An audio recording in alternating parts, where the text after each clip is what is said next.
2000 ஆண்டுகள் பழமையான 108 திவ்ய தேசங்களில் ஒன்றான ஸ்ரீரங்கம் கோவிலுக்கு இணையான ஒரு கோவில்.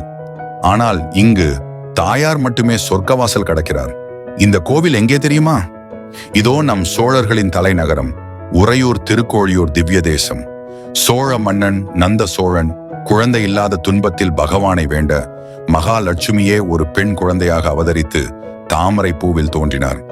மன்னன் மகிழ்ச்சியில் குழந்தைக்கு கமலவல்லி என பெயரிட்டார்.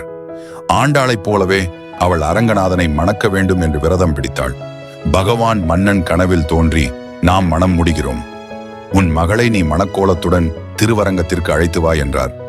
திருமணத்தின் போது கமலவல்லி திருவரங்கம் ஆலயத்தின் கருவறைக்குள் நுழைந்து அரங்கனோடு கலந்து விட்டாள்.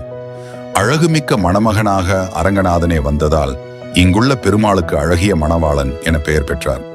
இந்த நிகழ்வுக்கு பின்னர் மன்னன் அழகிய மணவாளன் மற்றும் கமலவல்லி நினைவாக மிகப்பெரிய கோவில் ஒன்றை கட்டினான்.